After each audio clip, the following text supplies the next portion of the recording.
কি এমন ভাবছো এত? কিরণের ধ্যান ভাঙে। কিছু না তো। হুম? কিরণের চোখে খেলা করছে বিস্ময়। উজান বুঝলো কিভাবে। বলছি সকাল থেকে কিছু খাওনি? খেয়েছি। কিরণ নিজেকে সামলায়। তাহলে চোখ মুখ এমন শুকনো লাগছে কেন? না, কিরণ ঠিকই শুনেছে এসব। উজানের মুখ থেকে এসব বেরিয়েছে। ভাবতে অবাক লাগলেও বিষয়টা হজম করতে কষ্ট হচ্ছে কিরণের।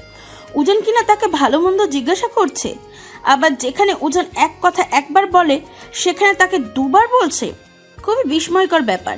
কিরণ উজানের মুখের দিকে ভালো করে চোখ মিলে দেখলো। উজানকে বড্ড সতেজ লাগছে। গোসল করে মানুষকে যেমন ফ্রেশ লাগে ঠিক তেমন। দেখা শেষ? হুম। কি বারবার হুম হুম করছো? এক কথা কয়বার জিজ্ঞেস করা লাগে তোমাকে? ভেতরে চলো। এই বলে উজান পা বাড়ালো ভিতরে। শেষ কথাটা কিছুটা ধমকের সুরে বলল উজান। কিরণ আসলেই ভাবে তার কি হয়েছে, এত টেনশনে মাথা আউলিয়ে গেছে নাকি। কিরণ যুবের ফ্ল্যাটে পরপর কয়েকবার কলিং বেল বাজায়। তারপর মনে পড়ে সে তো এখন ঘুমায়। সে উজানের কাছে ফ্ল্যাটের চাবি চাইল। উজান তখন তার নিজের ফ্ল্যাট খুলছিল।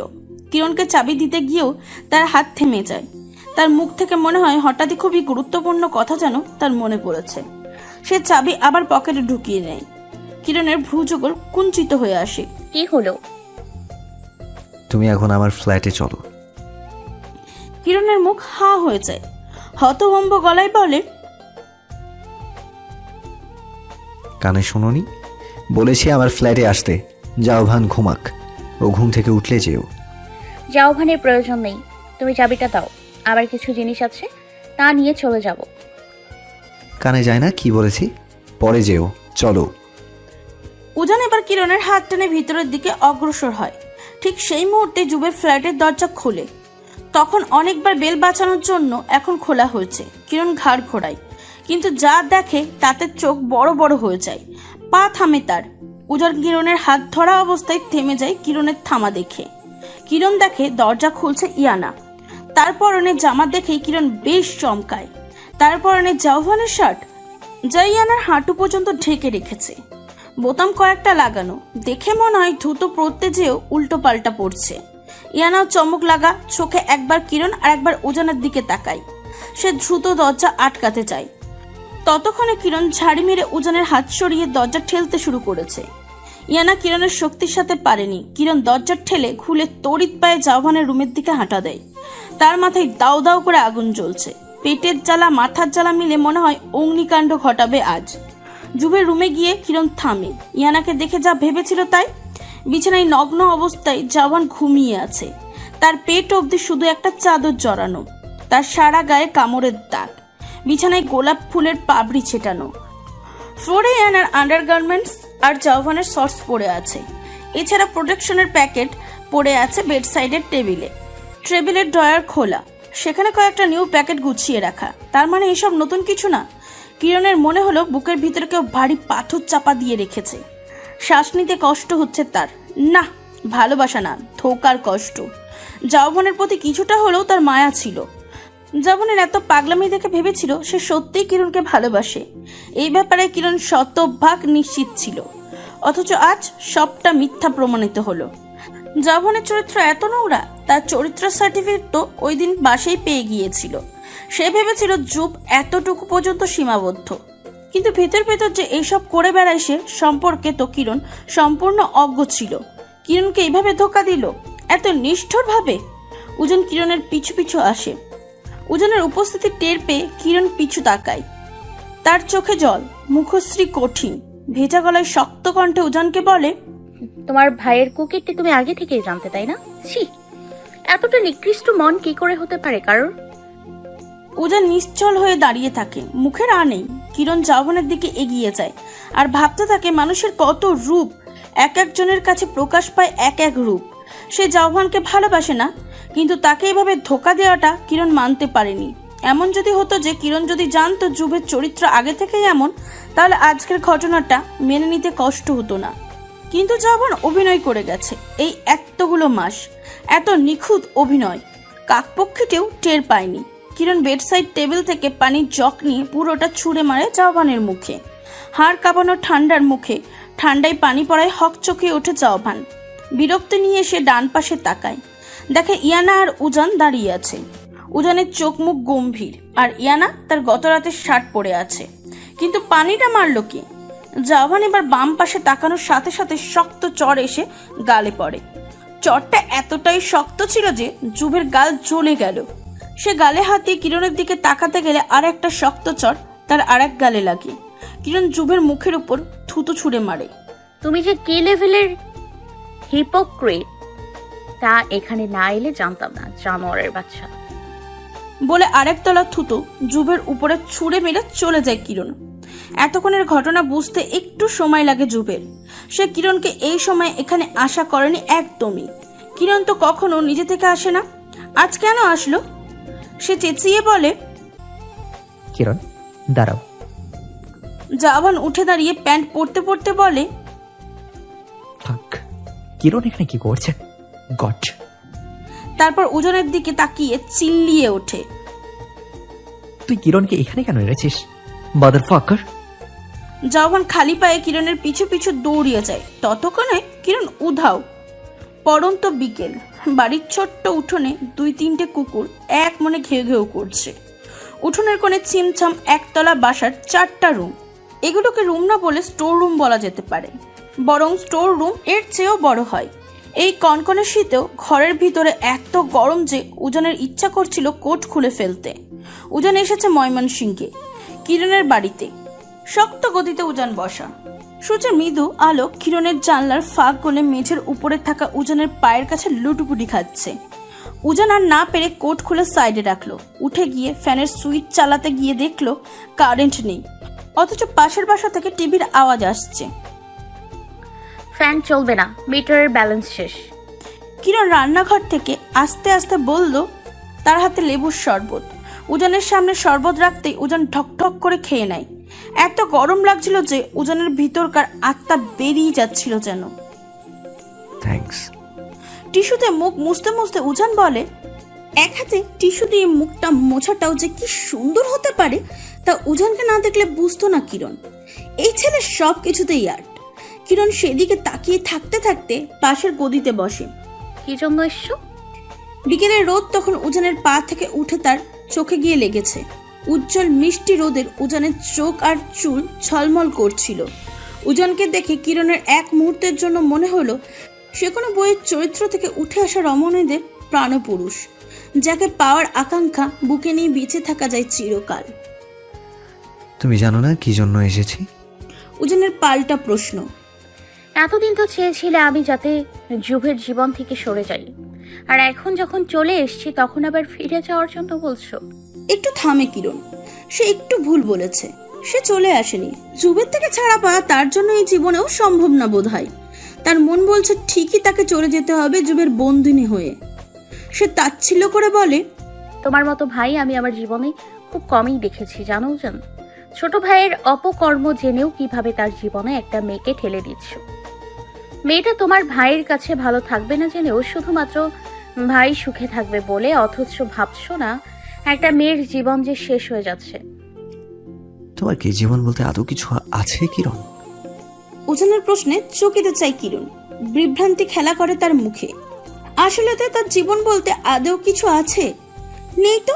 কি অবলীলায় সত্যিটা বলে দিল উজান। কিরণকে চুপ থাকতে দেখে উজান বলে, যা হোক, তুমি আজ এই মুহূর্তে আমার সাথে যাবে। যুব পাগল হয়ে গিয়েছে তোমার জন্য। শেষ উক্তিটি শুনে মনে মনে হাসে কিরণ।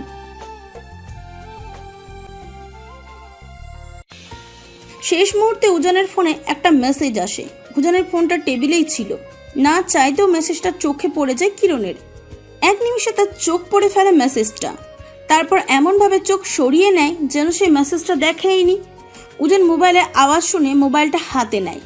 একবার মেসেজ চোখ বুলিয়ে উল্টো করে রেখে দেয় যাতে কিরণ দেখতে না পারে। তোমাকে একটা সত্যি কথা বলি কিরণ, জাওহানকে তুমি যেমন ভাবছো ঠিক সেরকম নয়। 3 দিন আগে তুমি যা দেখেছো তা সম্পূর্ণটাই ভুল। চোখের দেখাটাও কিন্তু অনেক সময় ভুল হয় কিরণ। এই সব কিছু ইয়ানার প্ল্যান ছিল। ও তোমাকে সহ্য করতে পারে না, সেটা তুমি জানো। তাই ও এমন বিশ্রী খেলা খেলেছে তোমার সাথে। জাওহান শুধুমাত্র ওই খেলার শিকার হয়েছে, ওর কোনো দোষ নেই। ইয়ানা এসব করেছে যাতে তোমার আর জুভের সম্পর্ক ভেঙে যায়।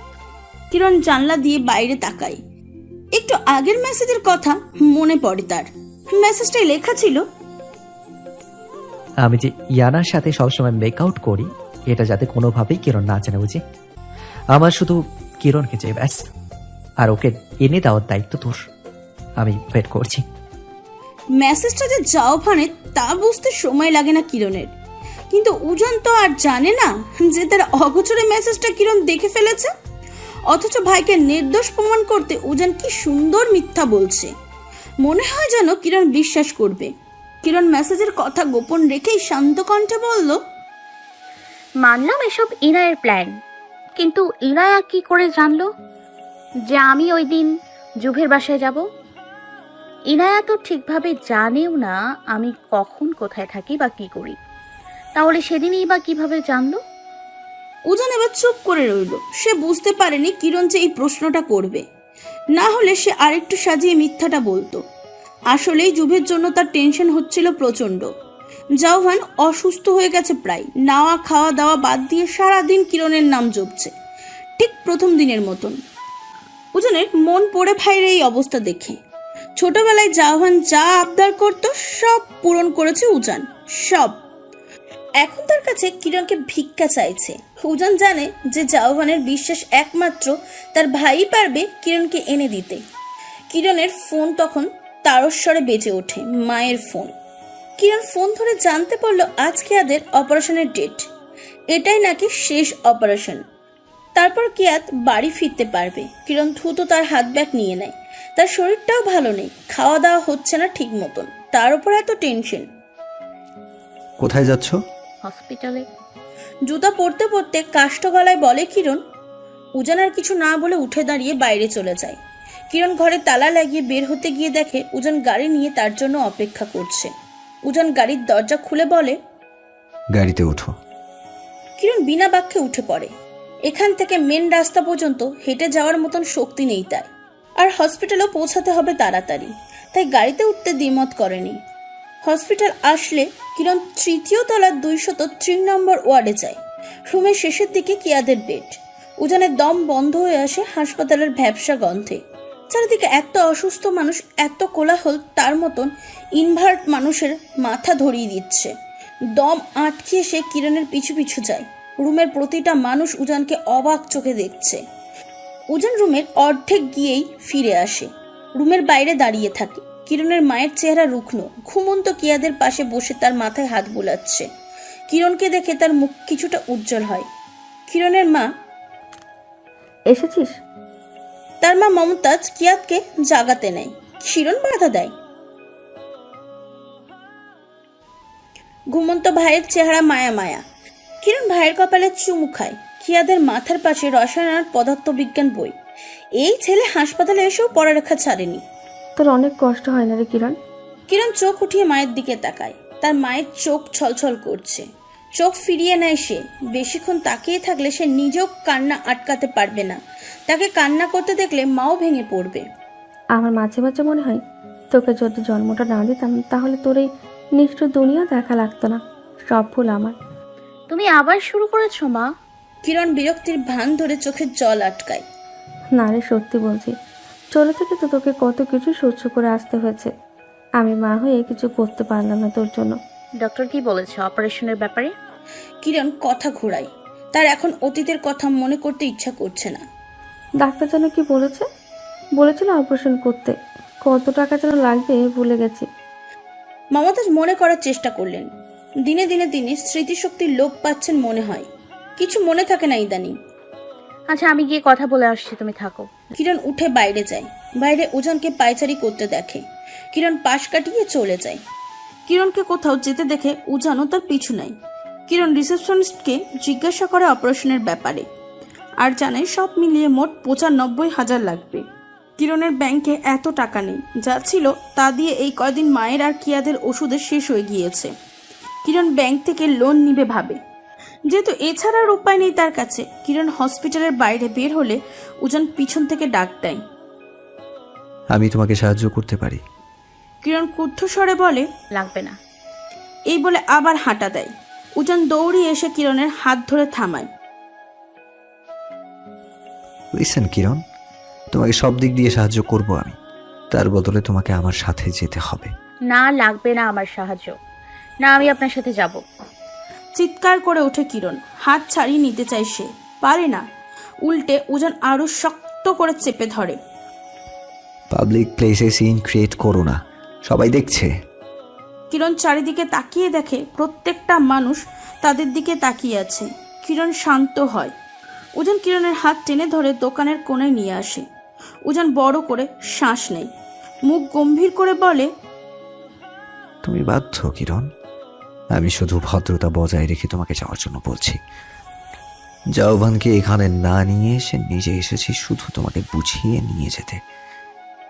আমার সাথে গেলে তোমারই লাভ। জুভকে যদি বলি তুমি এখানে আছো, তাহলে ও কিন্তু তোমাকে আর তোমার মা ভাইকেও ছাড়বে না, সেটা তুমি খুব ভালো করেই জানো নিশ্চয়ই। তোমাকে তো নিয়ে যাবেই, সাথে তোমার মা আর ভাইয়ের জীবনটাও শেষ করবে। কিরণ থমকানো গলায় বলে, তুমি আমাকে থ্রেট দিচ্ছ? যা ভাবো। উজানের শীতল গলা কিরণের অশ্রুধারা গাল বেয়ে গড়িয়ে পড়ে। তা দেখে মায়া হয় কঠিন হৃদয়ের উজানের। সে গম্ভীর্যতা বজায় রেখেই বলে, তোমার ভাইয়ের অপারেশনের টাকা থেকে শুরু করে সব টাকা আমি দেব, তোমার চিন্তা করতে হবে না। ঠিক এরকম একটা ডিলের জন্যই আমি জুভের কাছে বন্দী হয়েছি। এখন আবার সেই একই ডিল। কিরণের কণ্ঠ রুদ্র, চোখ ঘোলা হয়ে আসছে ক্রমশ। আমার ডিলটা মাত্র 1 মাসের ছিল, তারপর তো তোমাকে আমি মুক্ত করেই দিয়েছিলাম। জুভ তোমাকে আটকিয়েছে, তাহলে দোষটা কি আমার? আর তোমাকে আমি বাড়তি আরো অনেক সুযোগ দেব কিরণ। তোমার ভাইয়ের সুন্দর ভবিষ্যতের জন্য যা লাগে সব দিব। নতুন পরিবেশ পাবে তোমার পরিবার। তুমি কি এখন রাজি হবে না, নাকি নিজের স্বার্থের কথা চিন্তা করে এই সুযোগটাও হারাবে? কিরণ ধরা গলায় ক্ষীণ কণ্ঠে শুধু এইটুকুই বলে, তুমি অনেক স্বার্থপর উজান, অনেক স্বার্থপর। কিরণকে উজান নিজের বাংলোতে নিয়ে এসেছে। কিরণ বলেছে তার কিছুদিন সময় দরকার। সে উজানের সাথে এক্ষুনি দেখা করবে না। উজানও সময় দিয়েছে, তবে সত্যস্বরূপ কিরণের জুভের সাথে ফোনে কথা বলতে হবে। জুভকে ম্যানেজ করার দায়িত্ব উজানের। কিরণকে তার বাসায় ছেড়ে দিতে চেয়েছিল সে, পরে মনে করে কিরণ বলেছিল এই মাসের শেষেই বাসা ছেড়ে দিবে, আর এই মাস শেষ আজকে। তাই উজান কিরণকে বলেছে সে তার ব্যাগ গুছিয়ে আনতে। বাকি জিনিসপত্র পরে উজানের লোক দিয়ে নিয়ে যাবে। কিরণের আগে থেকেই প্রয়োজনীয় সব গোছানো ছিল, তাই সমস্যা হয়নি। এই মাসের ভাড়া উজানই দিয়ে দেয়, যেহেতু কিরণের কাছে তত টাকা ছিল না। ভাড়া দেওয়ার সময় আয়াতের সাথে দেখা হয়ে যায় তাদের। আয়াত কিরণকে দেখে বলে, কিরণ, তুমি কোথায় ছিলে গো? তোমার বয়ফ্রেন্ড তো আমার বাসায় এসেছিল কাল। সে কি হাঙ্গামা সৃষ্টি করেছে। আমি যত বলতেছি তুমি কোথায় আছো আমি জানি না, তিনি তো বিশ্বাসই করেনি, উল্টো আমাকে থ্রেট দিয়েছে জানো। এখন তুমি এসে গেছো, ভালোই হয়েছে।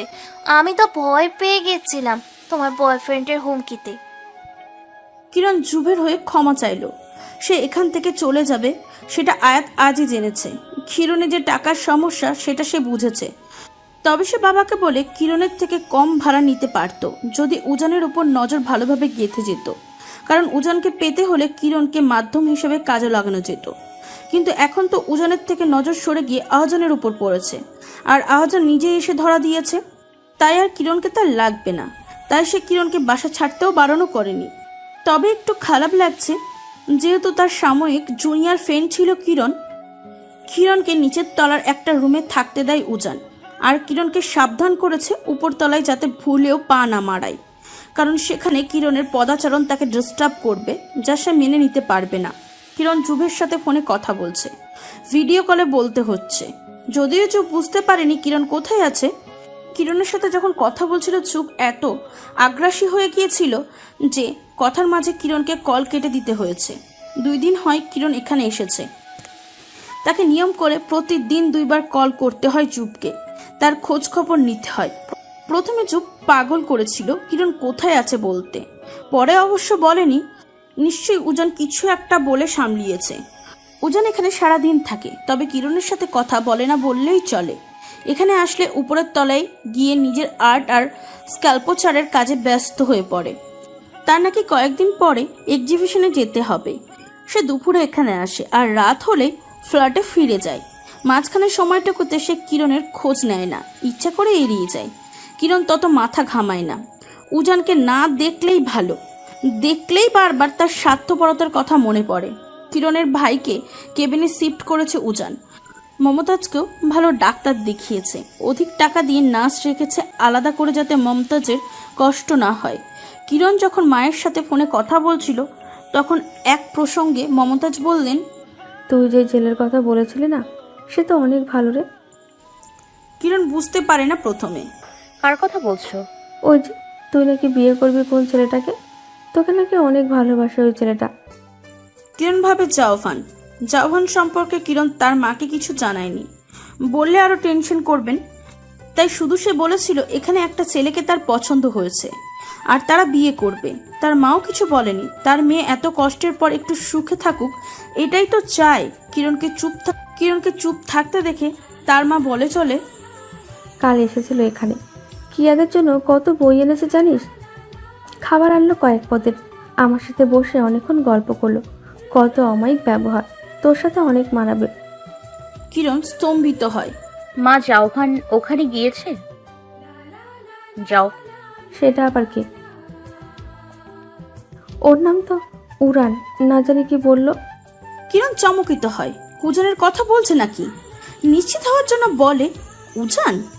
হ্যাঁ, ওই উজান। কিরণের চোখে বিস্ময় খেলা করে। উজান গিয়েছে? কই একবারও তো বললো না সে। মা, আমি তোমাকে যার কথা বলেছি সে উজান না, ওর নাম জাওহান। মনে নেই তোমার? কি নাম? জাফান? কি জানি, আমার তো মনে নেই।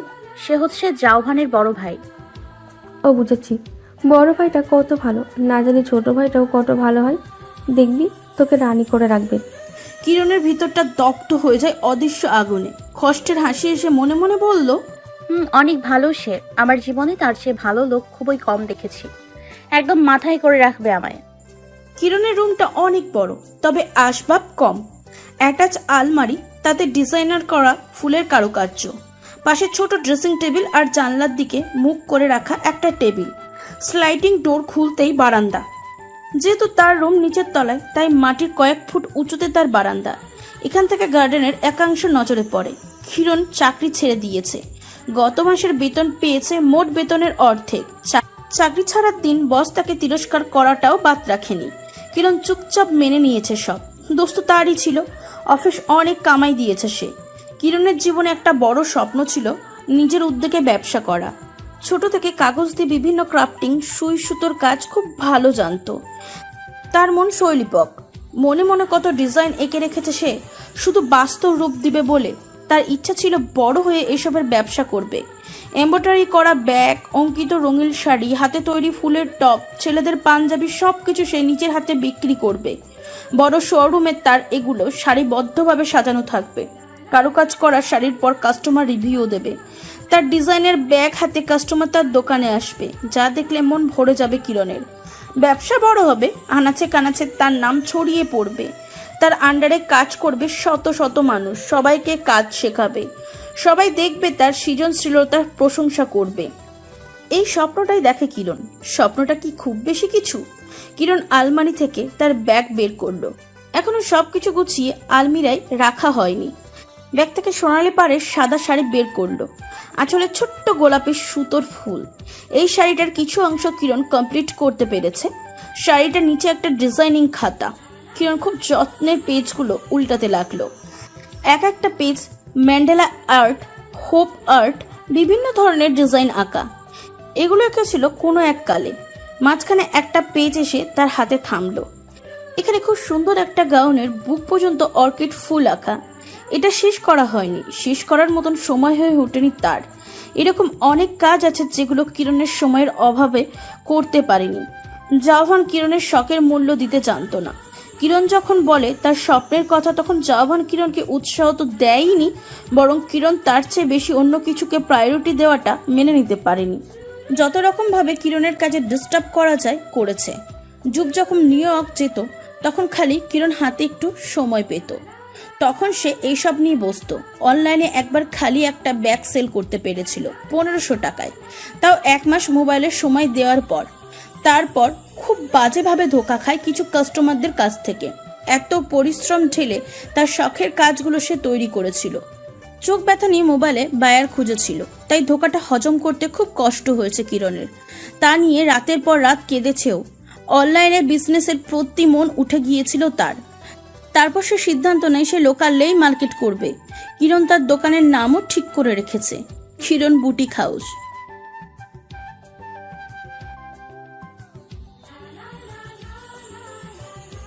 কিরণ দীর্ঘশ্বাস ফেলে। আজ অনেকদিন বাদে সে একটু শান্তিতে কাজ করবে।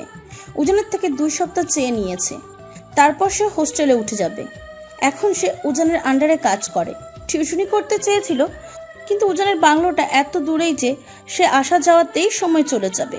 তাই উজান তাকে বলেছে তার হয়ে কিছু কাজ করতে, আর কাজের বিনিময়ে তাকে প্রতিদিন বেতন দেওয়া হবে। কাজ তেমন কঠিন না।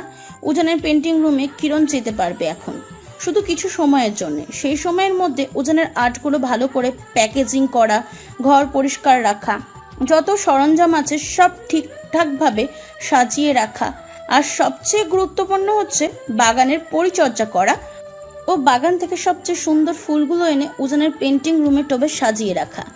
উজান এসব নিজেই করতে পারত, কিন্তু কিরণকে কাজে লাগানোর জন্য এটা করা। কিরণের কাছে উজানের কাজটা ভালোই লাগে। দিনে মাত্র কয়েক ঘন্টাই কাজ, এই অল্প কাজে অনেক টাকা পাওয়া প্রতিদিন। তারপর বাকিটার সময় সে নিজেকে দেয়। কতদিন পর নিজেকে দেওয়ার জন্য একটু সময় পেল। এই সময়টাকে তো আর অবহেলা করা যাবে না। উজানের আর্টগুলো দেখে তার নিজের মধ্যে অনেক আইডিয়া চলে আসে। সেই হিসাবে কাজটা কিরণের পছন্দসই বলা চলে। তার এখন আপাতত কোনো টেনশন নেই। মা ভাই ভালো আছে, সেও ভালো আছে। জাওহানকে তার এখন আর ভালো লাগে না। আগে যে মায়াটা ছিল সেটাও কেটে গেছে। জাওহানকে নিয়ে সে টেনশন করে না। যুব তার মতন থাকুক, যা ইচ্ছা করুক। যুবের সাথে না হয় সে বাকিটা জীবন অভিনয় করেই কাটাবে। কিরণের স্যাক্রিফাইসের জন্য যদি তার পরিবার যদি সুখে থাকে তাতে ক্ষতি কি? যা আছে ভাগ্যে তাই হবে। কিরণের মনে তখন অন্য কিরণ এসে প্রশ্ন করতে চায়,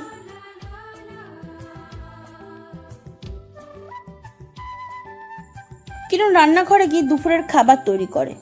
উজান আসলে উজান নিজেই নিজের খাবার রান্না করে। সে খুব স্বাস্থ্য সচেতন। কিরণের মতন না, সে ভাজা পোড়া আনহেলদি খাবার এড়িয়ে চলে। তখন কলিং বেলের আওয়াজ শোনা যায়। এই সময় এখানে কে আসলো? উজানের কাছে এক্সট্রা চাবি থাকে, যার কারণে কিরণকে দরজা খোলার জন্য ততস্থ থাকতে হয় না। উজান তো নয় তাহলে? কিরণ দরজা খুলবে তার আগেই লনে ইয়ানাকে দেখলো। বাংলোর যেই সাইডে পুল সেই সাইডেই লন, আর ঘর আর পুলের মাঝে কাঁচের বড় স্লাইডিং ডোর। দরজাটা খোলা, তাই ইয়ানা পুল পার হয়ে সেই দরজা দিয়েই ভিতরে ঢোকে। কিরণ তখন মেন দরজার সামনে দাঁড়িয়ে ইয়ানার গতিবিধি লক্ষ্য করছিল। ইয়ানা স্লিম দেহে ক্রপ টপ আর লং জিন্স, তার উপর বাদামি রঙের জ্যাকেট, কাঁধে ব্র্যান্ডেড খুব সুন্দর একটা পার্স, হাতে বিভিন্ন ফুলের বড় একটা বুকে। ইয়ানার আশেপাশে তাকিয়ে উজানকে ডাকতে লাগলো। কিরণ অবাক না হয়ে পারে না। ইয়ানার কি ক্যারেক্টার বলতে আসলেই কিছু নেই? কিছুদিন আগে যুবের সাথে, এখন আবার উজানের সাথে ঢলাঢলি করতে এসেছে। উজান নেই, কিরণ গমগম করে বলে এগিয়ে যায় রান্নাঘরে। ইয়ানা কিরণকে দেখে ভ্রু কুচকায়, কপালে ভাঁজ ফেলে এগিয়ে আসে ডাইনিং আর রান্নাঘরের সামনাসামনি। মাঝে কোনো দেয়াল নেই। মার্বেল টেবিলের উপর ফুলের তোড়াটা রেখে ইয়ানা প্রশ্নবোধক চাউনিতে তাকায়। তুই এখানে কি করছিস? নাচতাছি। কিরণ দাঁত কিরমির করে উত্তর দিল, তেরা উত্তর না দিলে তো চলে না। না। ইয়ানা ঘাড়ের পিছনে হাত বুলায়, চোখ উল্টিয়ে কিরণকে বলে, তুই যে এখানে, জামান জানে? জানবে না কেন? তার ভাইয়ের বাড়িতে আসছে আর সে জানবে না? মিথ্যা বলে কিরণ। তার কাছে মনে হলো ইয়ানা তার এখানে থাকার ব্যাপারটা জানে না। আর যদি মিথ্যাটা না বলতো, আর ইয়ানা যদি যুবকে কোনো রকমে বলে দিত, তাহলে বাঁশ খেতে হবে কিরণকে। যুব জানে সে ময়মনসিংহে কয়েকদিনের জন্য সেখানে থাকবে মা ভাইয়ের কাছে। যেহেতু তার ভাই অসুস্থ, সেটাই উজান যুবকে বুঝিয়েছে। এখন যদি ইয়ানার কাছ থেকে জানে সে এখানে, তাহলে আবার কোন অঘটন ঘটে কে জানে। একটা সত্যি কথা জানিস জামান সম্পর্কে? চেয়ার টেনে আরাম করে বসলো ইয়ানা, ঠোঁটে শয়তানি হাসি। জানার দরকার নেই। আরে শোন না, অনেক ইন্টারেস্টিং কিন্তু, বলি তোকে। জুপার আমার সম্পর্ক কিন্তু অনেক আগে থেকেই, বুঝলি? পা দোলাতে দোলাতে বলল ইয়ানা। ব্যাগ থেকে একটা চুইংগাম বের করে মুখে দিয়ে আবার বলল, ওর সাথে আবার ইন্টিমেসি কিন্তু এই প্রথম না। অনেক মেক আউট করেছি আমরা। তোর সাথে সম্পর্ক হওয়ার আগেই যতটুকু করেছি, সম্পর্ক হওয়ার পরেও আরো বেশি করেছি। কিন্তু তুই একটা গাধি, কিছুই বুঝতে পারলি না।